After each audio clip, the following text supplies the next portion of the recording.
اپنے وقت میں آپ سب سے بڑے اللہ کے ولی تھے، اور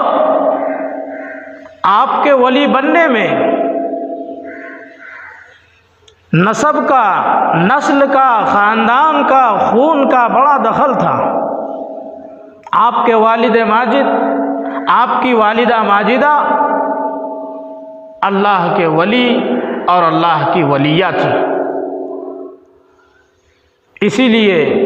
ان کے بطن سے، ان کے نطفے سے جو اولاد ہوئی وہ بھی اللہ کے سب سے بڑے ولی بنے۔ آپ کے والد کا واقعہ کتابوں میں مشہور ہے، لکھا ہوا ہے کہ آپ جوانی کے اندر ہیں، آپ کے والد ابو صالح حضرت شیخ عبد القادر جیلانی رحمۃ اللہ علیہ کے والد محترم ابو صالح ابھی جوانی کے اندر ہیں، ابھی آپ کی شادی بھی نہیں ہوئی ہے، اور اسی وقت کا واقعہ لکھا ہے کہ آپ کو ایک روز بہت بھوک لگی، آپ کہیں جنگل میں ہیں، نہر کے کنارے پر ہیں، بھوک کی شدت محسوس ہوئی، آپ نے دیکھا کہ نہر میں ایک سیب بہتا ہوا جا رہا ہے، بھوک کی شدت تھی، آپ نے اس سیب کو اٹھا کر کھا لیا۔ ابھی آدھا کھایا تھا کہ آپ کو احساس ہوا کہ یہ سیب تو میرا نہیں ہے، یہ سیب کس کا ہے، اس پتہ کیا جائے مالک کا، اور میں نے جو یہ آدھا سیب کھا لیا، یہ میں نے گویا کہ دوسرے کا مال، دوسرے کا حق کھا لیا۔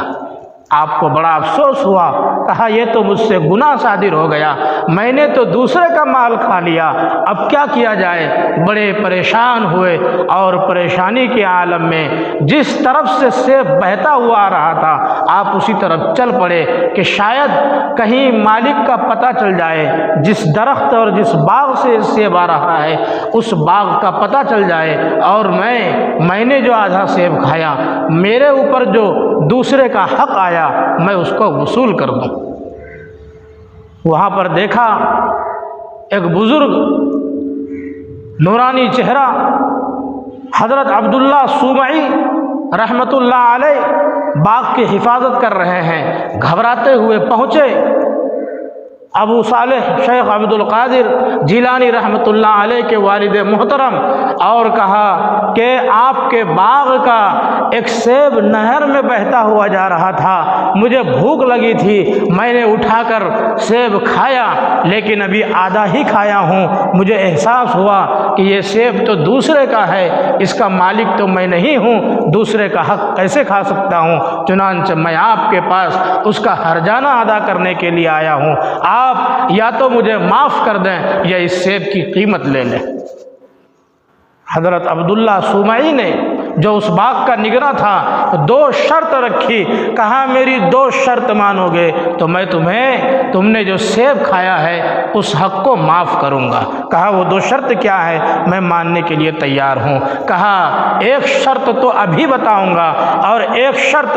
بعد میں بتاؤں گا جب پہلی شرط پوری ہو جائے گی۔ چنانچہ کہا پہلی شرط یہ ہے کہ تم 10 سال تک میرے اس باغیچے کی، اس باغ کی خدمت کرو، نگرانی کرو، دیکھ بھال کرو، یہ پہلی شرط ہے۔ جب یہ پوری ہو جائے گی اور 10 سال پورا ہو جائے گا تب میں دوسری شرط بتلاؤں گا۔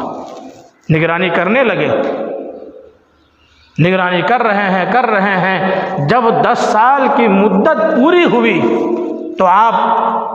حضرت عبداللہ صومعی جو اس باغ کا مالک تھا اس نے ان کے والد کو کہا کہ باغ سے ایک سیب توڑ کر لاؤ۔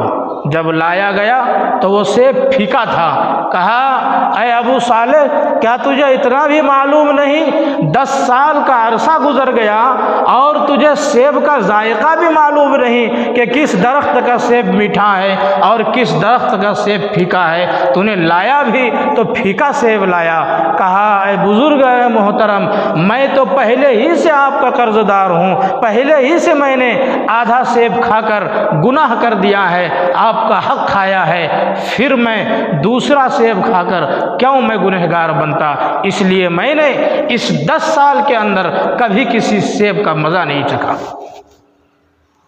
کہا اچھا ٹھیک ہے، اب دوسری شرط سنو۔